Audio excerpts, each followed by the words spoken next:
just before I get on stage, my good friend Jerry Weissman says, tell them how to make money. So, Anne, how do you make money? Well, one thing to remember about venture capitalists is that everybody in the audience who's pitching today and is an entrepreneur, you are the visionaries, and we're just the opportunists. So it's not our job to figure out what your business models are. It's really our job to understand what new businesses you found. But I know why this question was asked. Today, there are several stages of getting funded, and many companies today are pitching for seed money.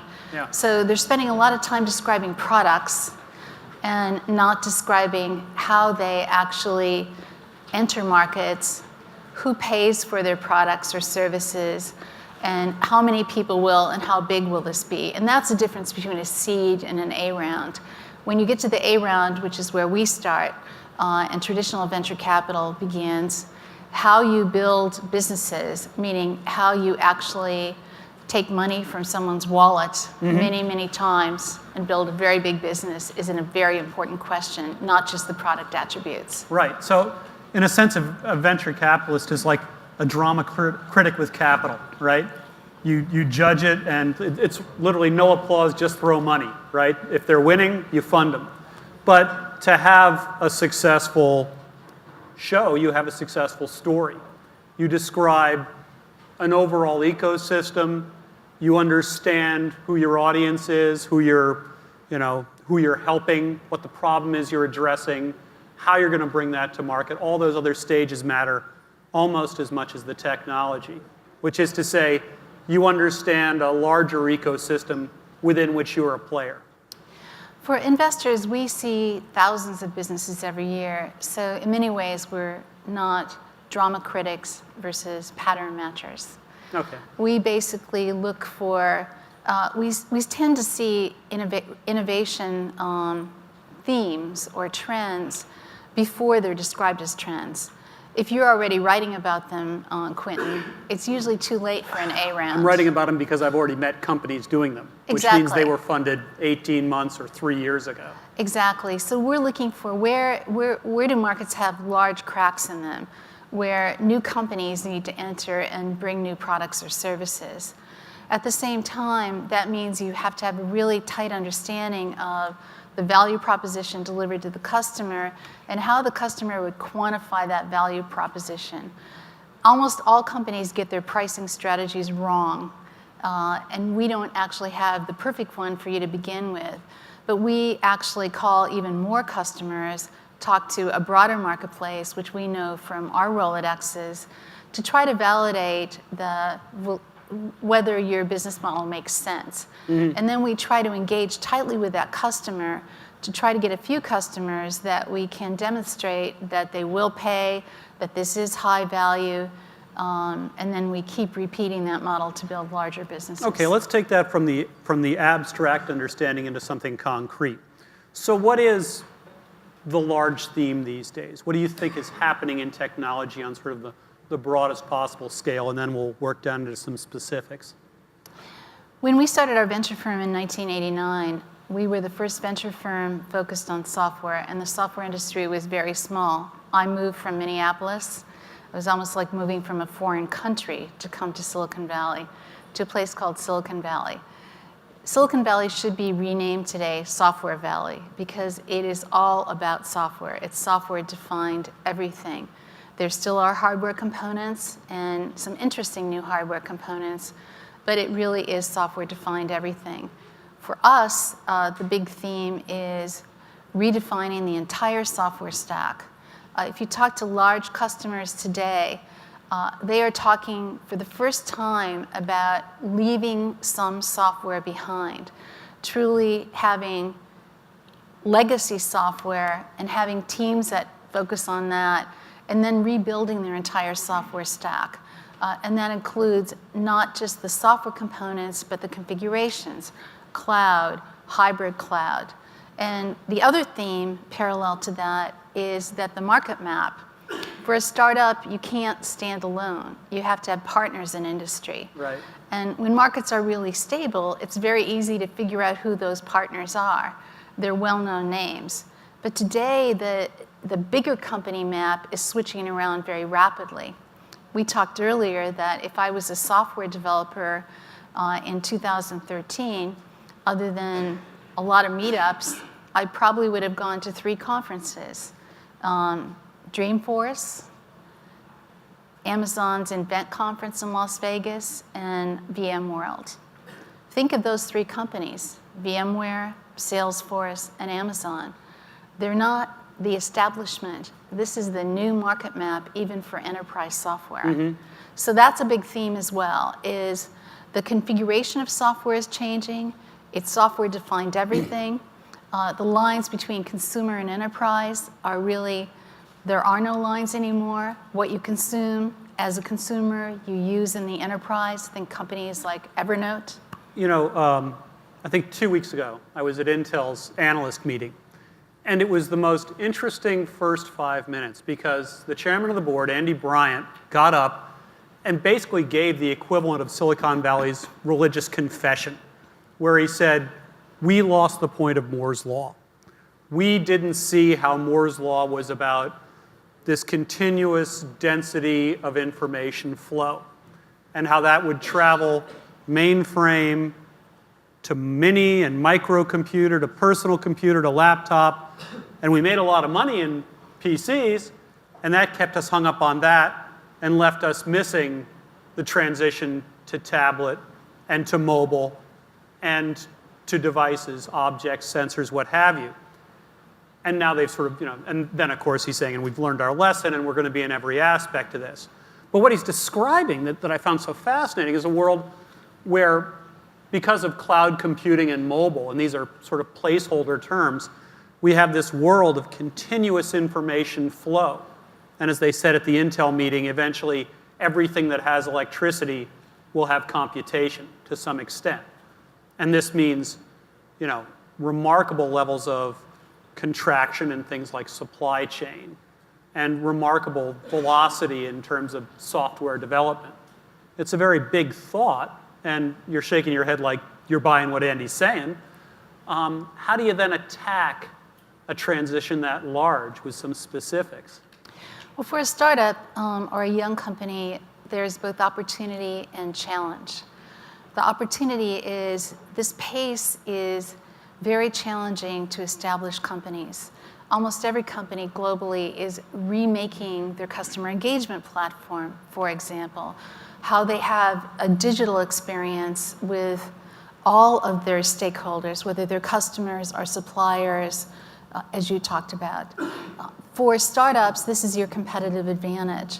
If you're not able to have continuous rapid software development, take advantage of the latest DevOps technology, you're disadvantaged. That's your advantage. The disadvantage is Quentin and I have seen 3 or 4 decades of technology changes, and we're not going to cover them all here, we promise. But it was pretty linear. We had the change from PC to client server, from client server to the young internet. Now it's like spontaneous combustion. It had a very specific audience typically. Exactly. You know, it was the IT department and things it touched fairly directly. Now, everybody, everything. So with this rapid pace, it's really in all the noise level happening of what's changing around you. The best companies are those that can operate very rapidly, tactically, meaning get things done rapidly, innovate with the customer quickly, not innovate alone, and at the same time keep their eye on the bigger opportunity. We're in this opportunity field and challenge field where young companies die is they either get too tactical and forget what they were trying to capture, or they try to build something too big over a long period of time, and then the market has gone by them. Mm-hmm. It's really, really challenging. The opportunity also is that for many seed investments, they are acquired as products versus companies. because people are buying up the components they need to innovate themselves. But the pace is really incredibly exciting, but incredibly challenging. And the expectation of the customer. An engineer at a large customer today is as skilled as an engineer in our startups. And that wasn't the case in the 90s, where we actually got to sell things to people. Yes, you brought them product. Exactly. Now we can only please the buyer versus be the great seller. Another interesting aspect of this is the way in which, just as it's very hard to say, this is cloud, this is mobile, this is a computer, this is a phone, all these distinctions are breaking down. That's happening in the larger world too. And, for example, objects are redefined by software all the time. Tesla downloads software and the battery function changes, just like an iPhone app. This will happen in more and more objects. In corporations, what marketing is and what advertising is and what sales are starting to get into each other's stuff. And likewise, companies are becoming investors. Your business happens inside a larger business and financial environment. And I'm seeing corporations coming in the B round now. And it's not just because the stock market is strong. It's because they see a kind of existential need to be a part of this process in a way they didn't before. How does that affect things for you? Today, the corporate investor is playing a big role. Last year, I don't know what the numbers will be for 2013, but in 2012, about 15% of the institutional money invested was from corporations. That means that a vast majority of companies that raised bigger rounds had a corporate investor as part of that. This goes back to the need to be part of a larger ecosystem. These investors do not lead rounds, so it's hard to herd them in. But American Express is an investor in our company Keep. Ace Metrix, which is in video analytics, has WPP. MuleSoft, which is integration, has Salesforce as a small investor. It's really important for you to find your partners. Then your partners could be your investors, or they could be your revenue source as well. This is part of the strategy you have to start building even at the seed level. Well, it's funny. You're saying that just as the companies now have software developers who are every bit as sharp as the guys in the startups, it's incumbent on the startups to start having a level of corporate understanding that they didn't used to have. Who these companies are, what they need, what they're doing. It's the same requirement that you really have to be focused on the customer. You have to know who you're delivering value to. Young startups get very enamored with their capability of building products. And in fact, in some of the slides I saw earlier, there were really great descriptions of features of products that I myself might use. I could see other people using them. But I didn't see the one or two slides that we would want to see as an A-round investor, which was, here is how we serve the customer. I might have seen trophy slides with customers' names, but connecting those features to exactly what unmet market need are you solving. Warren Buffett is the best investor on the planet, and he says one thing: the market bats last. So who's your batter? If you don't know what baseball is, I'm a big baseball fan, but it's anything with a club. So that is very, very important, and it's typically the one thing that is lost in the slides. Once you bring out a few customer case examples, just one or two, here is what this customer was doing before, here is what they're doing now that's making them really delighted as a customer, and here is how money flows to us as a result of that particular happy customer. And that case study can be repeated over and over and over. It can be scaled to a large business. Why don't you take them through one or two investments that went well and then maybe something where the outcome didn't play? Sure. I'm on the board of a company called MuleSoft. They now have just under 300 employees. We funded them about a little over 50 months ago, actually this December. and we funded 2 founders. The main founder was from Malta. He'd flown over from Malta. I actually kind of know where Malta is. I've never been to Malta. I hear it's a lovely place. And then he had sort of rustled up a founder here in San Francisco and incorporated here. And they sold a product called an enterprise services bus, which is a next generation integration platform. And now they manage all the API, application program interfaces, to all these cloud stuff and on-premise things. So they're a very substantial company now, tens and tens of millions of dollars of revenue. They had a very contemporary model that many of you are using for enterprise software. They allowed the customers to download an enterprise services bus. Now, they already had about 150 customers, JP Morgan, Southwest Airlines, that had downloaded a product that before that you'd have to pay IBM, Oracle, $1 million and have a truck roll come to your company with people in it to install it. So they'd done this without any capital because they'd built an incredible product that was consumable at the architect level. It was very successful. They had a land and expand business model. This is another theme where how do you land not the minimum viable product, but the most valuable piece that you can develop in the shortest period of time and get money for it. So they already had started to land customers and expand them. And today, many of their customers are paying them a lot of money per year. It's been a very successful model. They have most of their engineering team is in Argentina. So they had a very global approach to building the business. They have offices worldwide now. A very good success. Usually our lack of success models are failures. In venture capital, we see there are 3 liquidity models. One is go public. That's usually a grand exit. 2 is an acquisition, which in most cases is a good exit. Might be a triple or a 10x.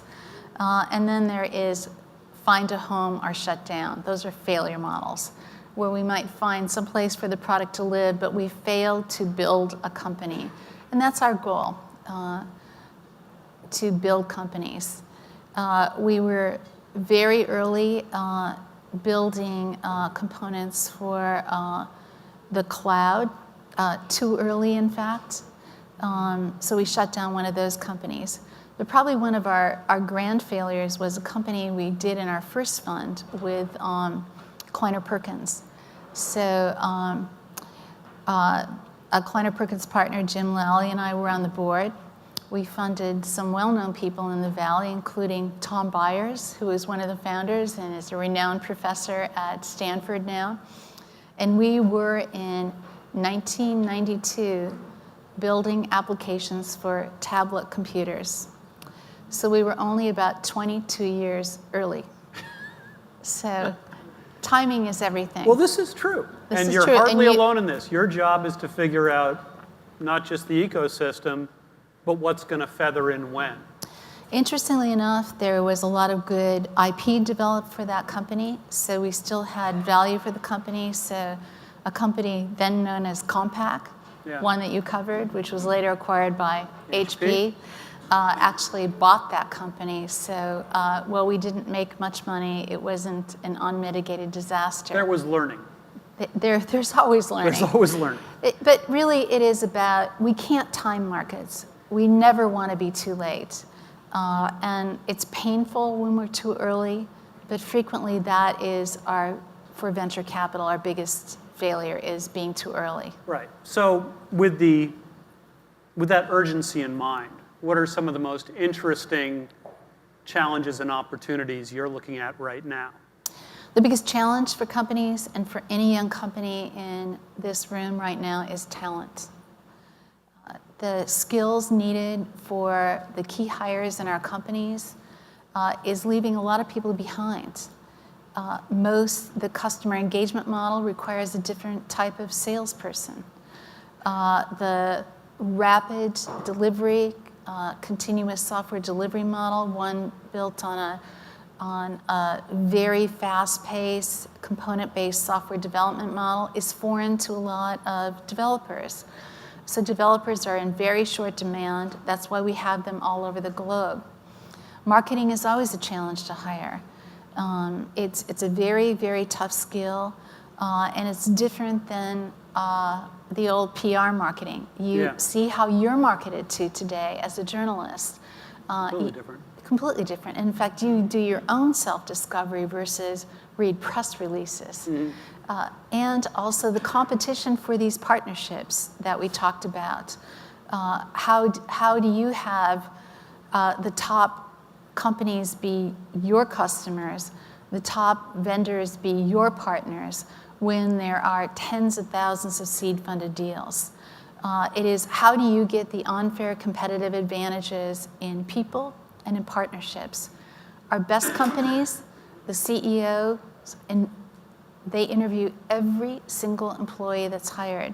I mentioned MuleSoft, Greg Schott, who's the CEO there. He has interviewed every one of the 300 people that work there. Yeah. Every single one, even if it was the receptionist. Because I know another one, company about the same size. He doesn't just interview, he codes with them. Every engineer, just to learn their style. Yeah, it's really, how do you retain these once you get them? How do you know that you have cohesion in culture? So the competition for resources other than money. The intellectual capital is scarce right now. The financial capital is never scarce in this valley. The other themes that we see are how do you actually really find a monetization model that works? We talked about that earlier. It's not as easy as just putting a price on it. It really is, how do you build your customer engagement model? How do you first deliver some value and then get them to pay? The old model, again, was how do you send a bunch of accomplished salespeople out there to tell them the world is going to come to an end unless you buy your product? Ram that product down there. Exactly. That's not the case anymore. You have to deliver value almost before you get paid these days. Yeah, we're presenting a kind of daunting level of knowledge and the winning of trust that companies have to go through now. On the other hand, there are advantages now that there didn't used to be, at least as far as, well, like looking at Gust or AngelList. Why don't you talk about that a little bit? The transparency of data for companies seeking investment is amazing.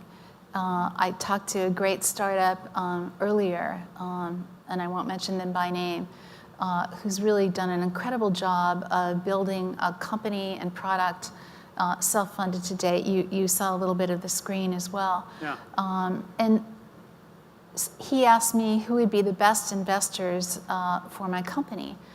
So we went and in 5 minutes looked on Crunchbase at who had funded similar customers. We can then take those names, go on AngelList or Gust, see who invests with them at the seed round, who those syndication partners are. You can then go look to see which other companies who are not competitors of yours have been funded by them. Then you can pick up the phone and call another entrepreneur. It's amazing to me how often entrepreneurs don't call other entrepreneurs and say, look, I'm not in your business. I've started a new business, and I think that the same seed syndicate that you had might be interested in my company. How did you attract their attention? Did you use one of the angel funding platforms? Would you be willing to make an introduction? Or do you think a different set of people would be there?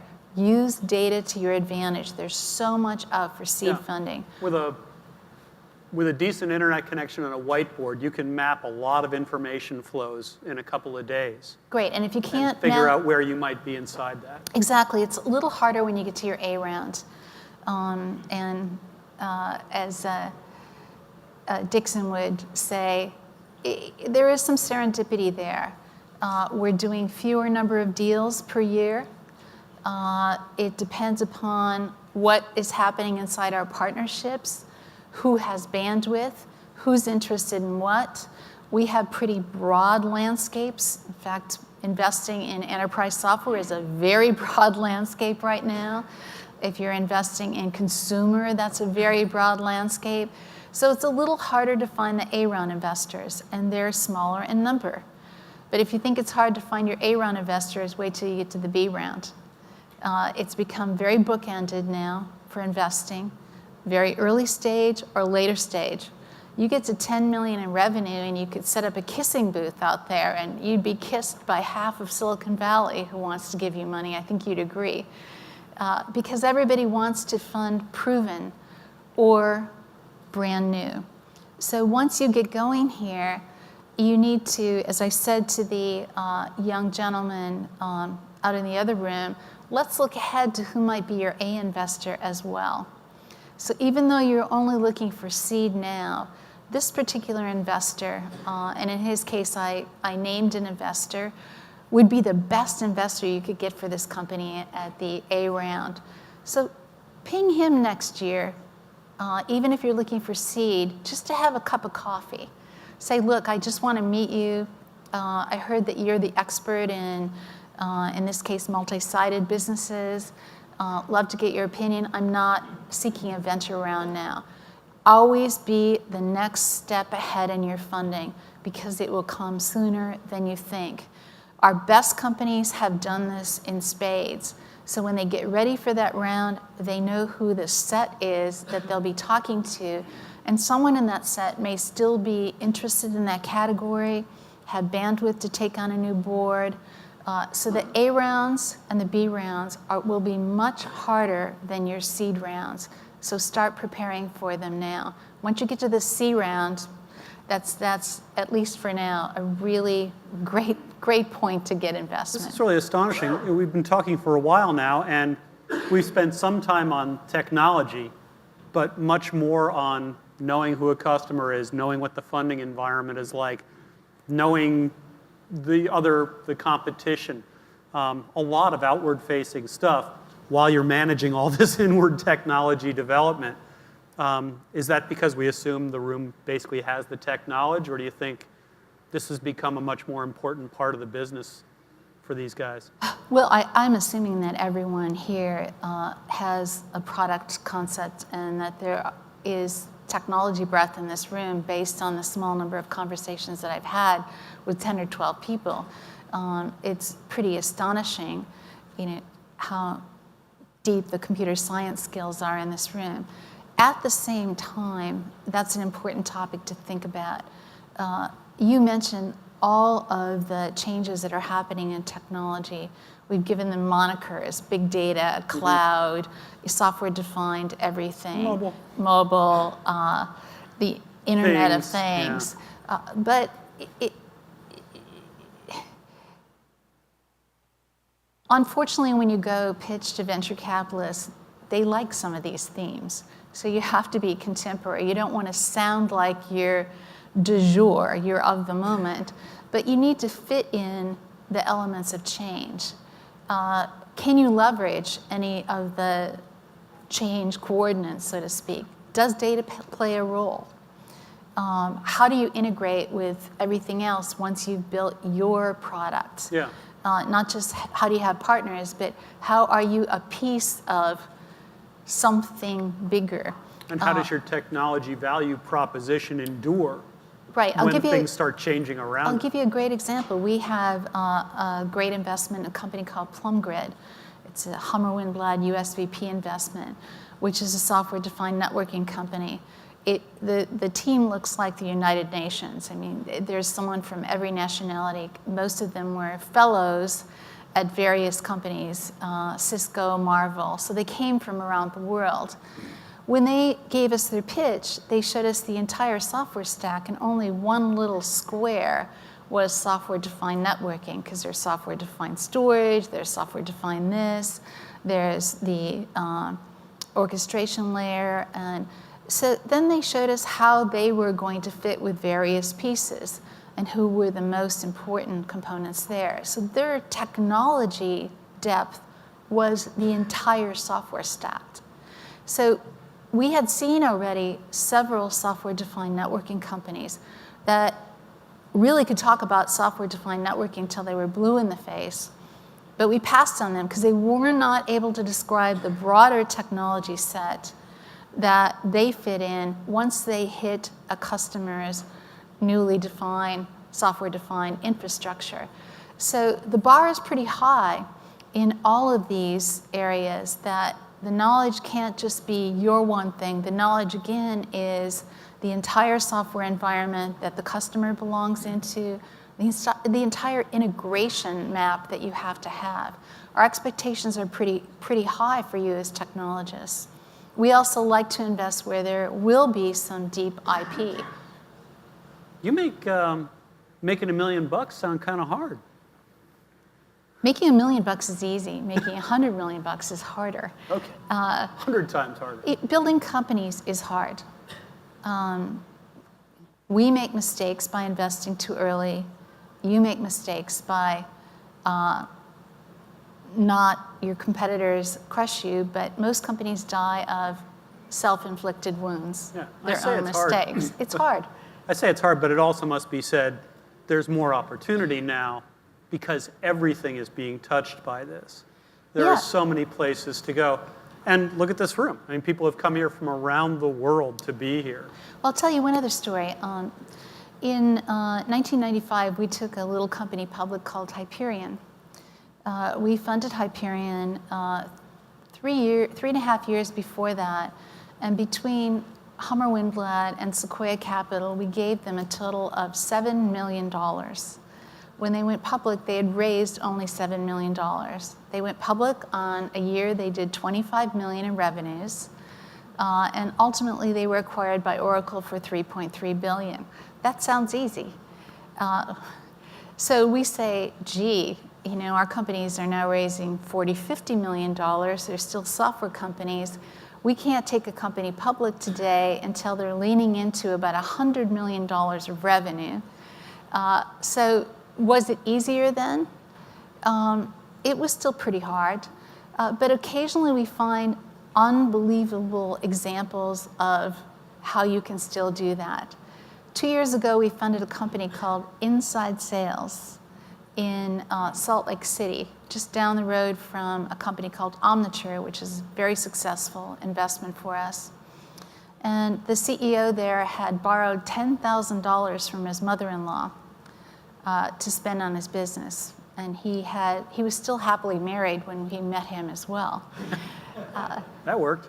We met him at Dreamforce 2 years ago. He had a little booth there, and he'd already gotten to $6 million in revenue. But his challenge was now that he could only hire people as he generated profit from that. So he was now in what we'll call penny wise and pound foolish. So we gave him a round of $4 million, his A round. Last year, he hired 250 people. Wow. He just raised a $40 million round, which is all in the bank. And he's just cruising past that $25 million mark now. His product could be described, if he described only his product, it would be described as a predictive dialer. When you have inside sales, you have this little piece of software that tells you the order that you call people. Usually, when it's 8 o'clock in the morning and you're at work, who should you call? He has a big machine learning platform behind this, which not only tells you the order to call, but tells you the engagement model. Whether you should phone, email, text, when you should do that, how often you should do that, based on machine learning of how to engage with the customer. So they transform call centers. But again, that's a good example of how a small amount of angel money can still get you quite far if you've got a huge value proposition for a customer. He transformed every call center he touched and could deliver this in the cloud so he didn't have to travel to the customers. His collaborator and partner here was Harvard University. He wrote white papers with them on machine learning and the transformation of the call center. That was his partner credibility. So he did all those things right. He just started growing so fast that he needed more money. And a nice straight-ahead story, too, about Exactly. winning trust and transforming an industry. Exactly. So that can be done. And for all of you, you need to figure out if I only had the $10,000 from my mother-in-law, how would I build a business around that? Well, I'm telling you at the same time that you have your seed round, look ahead to your A and B. As a multitasking leader, you have to say, what if I never get that A round? How do I build a business from the money I have today? That is where the seed round companies are failing, is they are always assuming there's more money, and sometimes there isn't. So think like inside sales. That's particularly hard to do now, though, because there just seems to be these out-of-control valuations for a certain number of companies. And the stock market is good, and these companies, corporations have urgency about coming here and learning. Do you find this financial environment interesting, useful? Well, it's Dare I speak the B word? Is this a bubble? I don't think it's a bubble. You and I saw a real bubble. So did you. And it's nothing like that bubble. I consider most of those stories anomalies. The Snapchat giving up $3 billion acquisition, supposedly.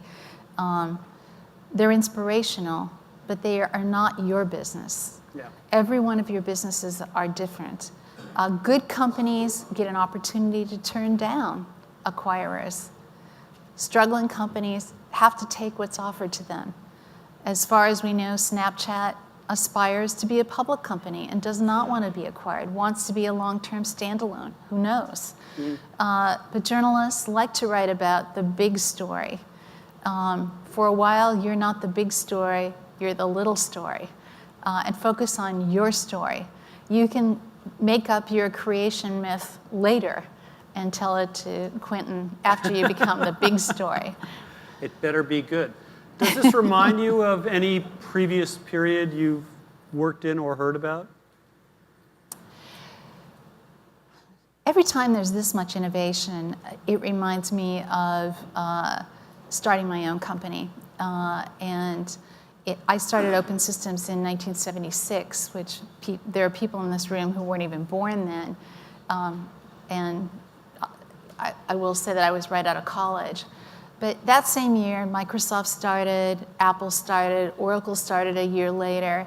And there was so much change. It was the first time there was really technical innovation that could start creating an industry, the software industry. And the thrill of it was really exciting. No one knew what they were doing. So when we'd ask each other, well, what are you going to do? If you call up Mitch Kapoor or Bill Gates or even Steve Jobs, none of us had any experience, and we had no predecessors to ask. In many ways, it reminds me of that today. You can't go ask the people working at Oracle or the people working at IBM or the people working at Microsoft, how should I do it? Because their answers are going to be entirely different. So the pressure on you to invent your business is really high.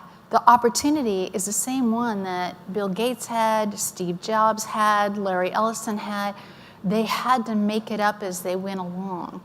And they built very successful companies, all three of them, and many, many more. So it reminds me of that more than the bubble of the 1999. Yeah, and I think that part of the point you're making is there is such a shift that if you called up somebody at Oracle, it's not like they'd be hostile. No. They just wouldn't have a good compass.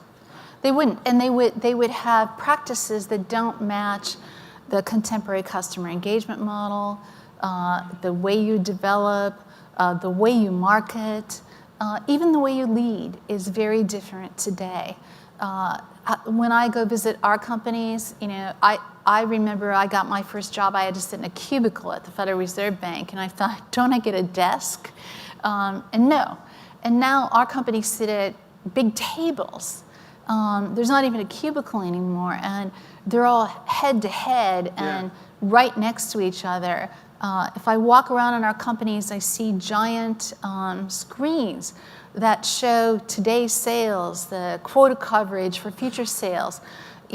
Everybody is running the company together. That's how we ran our companies, when we started in the PC area. That's part of that really nice pay-it-forward culture. Yeah, it's part of that. You've got every single person you hire is going to be rowing an oar to build your company. And that's exciting. You're not going to see an era like this probably ever again. Probably the next 5 years are sort of create your own company.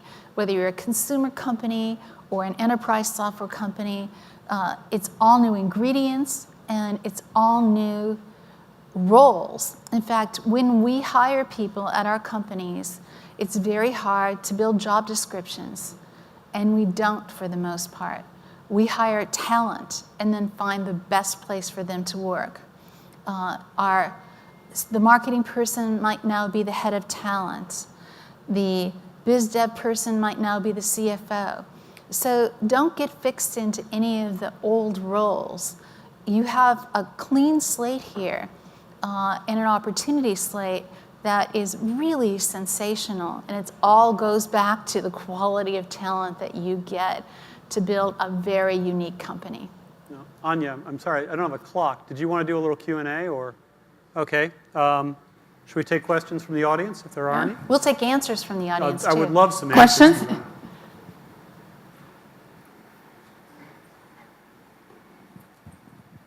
Thank you. And regarding your story on MuleSoft, how significant was it or is it that most of their engineering staff is in Argentina, for example?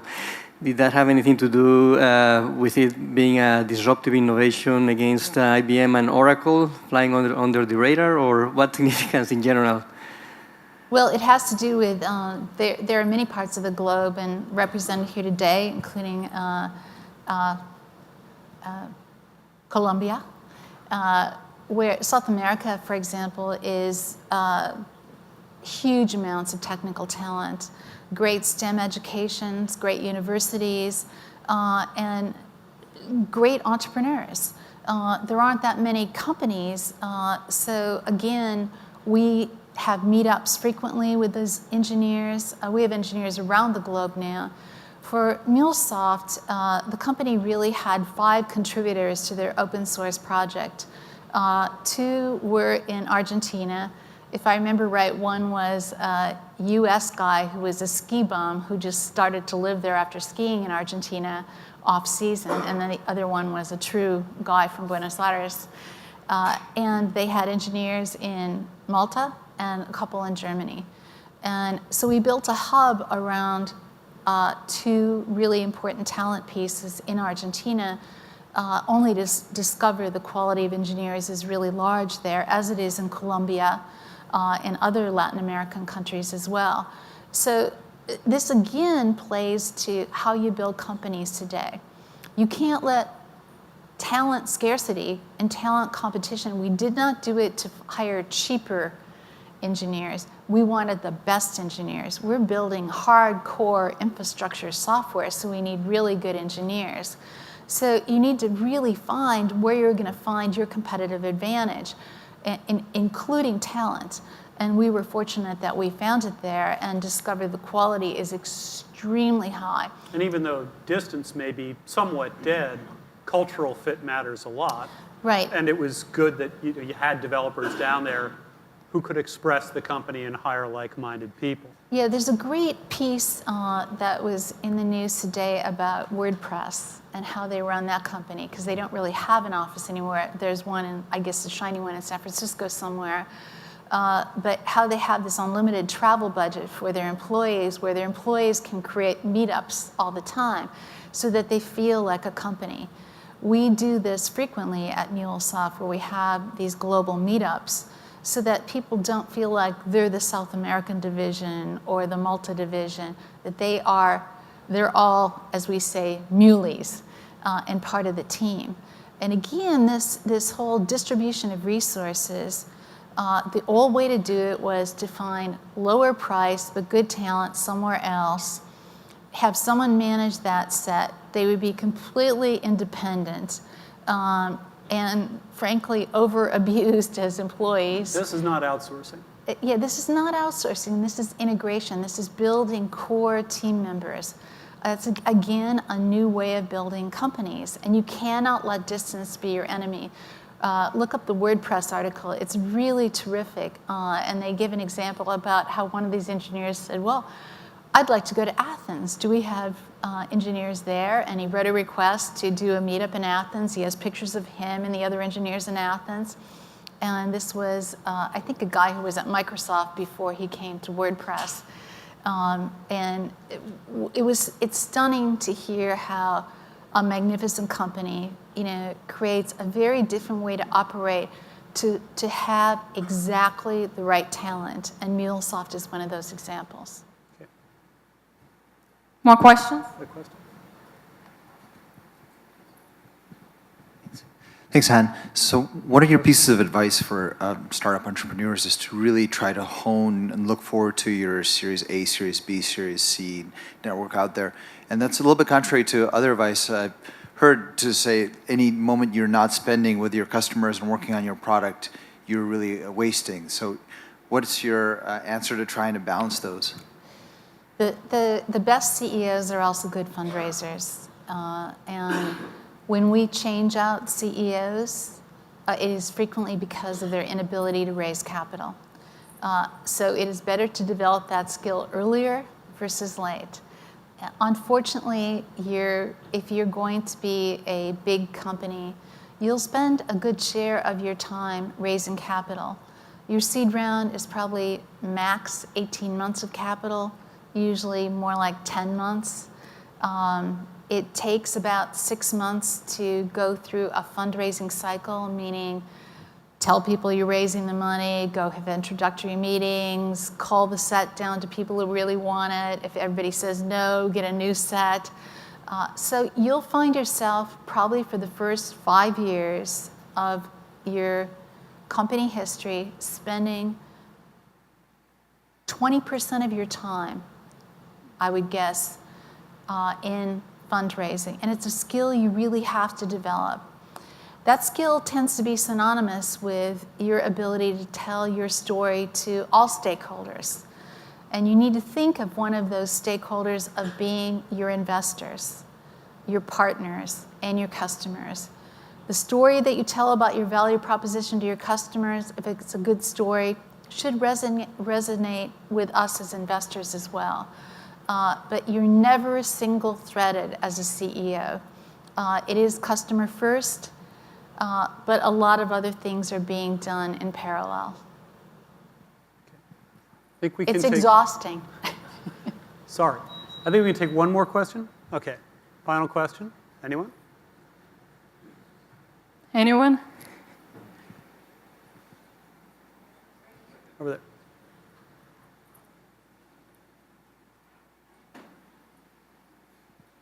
Hi, and I have a question related to your strategy and investment. A lot of great companies, like, for instance, a company called Apple, was built without any market existing, any customers. Google also was no market for search in that moment. I'm pretty sure that iPad didn't have any business plan around it. How do you as VCs, you really reconcile this model with the model where there is an existing market, there are customers, and you can get feedback from customers? And related to this, what's the percentage of the deal you do with the first model and with a second model? So in most cases, you do not get to see the original pitch of a Google or an Apple. Apple was funded by a renowned venture capitalist, Don Valentine. And believe me, Don Valentine does not fund things because he kind of likes them. He would only fund them if he believed there was a market. And likewise, Google. Yes. I reported it a little bit early, and they had insights about information organization that were going to work for corporate information. And for many years sold pizza boxes that organized corporate information according to search. They had a business in mind, and then they came into the idea of advertising and broader internet search. Yeah, we'll use Google as an example. You know, a lot of venture capitalists met Larry and Sergey, and there were failed search companies that already had been funded. We won't name them, but I'm sure Quentin can name them all, who were providing information. We didn't call it big data then, but data was starting to grow in population. It was pretty structured, but pretty unstructured as well. So we all bought into the concept that we were going to need to find a way to get better access to the information. Larry and Sergey clearly were smarter than the average bears. So we liked them as individuals, as investors. We were not a Google investor, but everybody liked them. They knew they were really smart. And people were hesitant at first to fund them because of the early failures in search, companies that were too early just doing search. In reality, the discovery and creation of the AdSense model was the discovery of oil, a gold mine that continues to yield lots of gold for Google. In many cases, when we fund companies where we believe in the broader market, and we believe we're going to get an entry into these emerging markets. We talked about sometimes we're too early. People that funded Ink2Me were too early, or other companies in the search space. And those companies did not have successful exits. Google had the ingredients, talent, the opportunity to seize the market. We're never quite sure exactly how the market will unfold. We count on the talent that we invest in to be in the marketplace, agile about it, and AdSense was huge for them. Apple was clearly... Lastly, just to pick up on the pad, if I may. I saw Jobs speaking several years ago, and the tablet, the iPad, was essentially ready before the iPhone. But Jobs also knew that the back end, the market, what the telcos could deliver in terms of a good air interface, and therefore a very positive customer experience in using the tablet, wasn't quite there. And the phone came along first, and that led to a healthier wireless environment in which you could then put the tablet. So he did have a very broad understanding of what the product was inside a larger ecosystem. And the technology. It was a really good idea, but the timing mattered and the overall technology environment mattered too. And in the early days of Apple, I worked with Apple as a partner. There were hundreds of PC hardware companies whose names you would not recognize, that I could name off and Quentin could name off, who were unsuccessful. The quality of the products were low. Apple had a high quality product. They had no branding around their products. Remember, we named some of them. They couldn't market. They couldn't market. They really could not make it a consumable device. They couldn't build software ecosystems around their product. They couldn't get their operating systems to be, really work. So Apple had huge technical tour de force, plus the magic of marketing from day one. And that's what Sequoia invested in the 70s in Apple. So again, every one of these companies, when we see the pitches, and also how companies go to market, is not necessarily, when we talk about landing somewhere and then expanding, you only see their landing strategy. We know their expanding strategy. So you have to tell us both the landing strategy and the big vision, the expansion strategy. We're not going to invest in you as an A round based on just a landing strategy. We're going to invest on the potential for the expansion or vision strategy. And that's what the investors in Google did and the investors in Apple did. So some companies you see today, you're only seeing the landing, and the expansion's yet to come. Well, thank you so much, Ann. And good luck to everyone. I think it's time to go. It's been great. I appreciate it.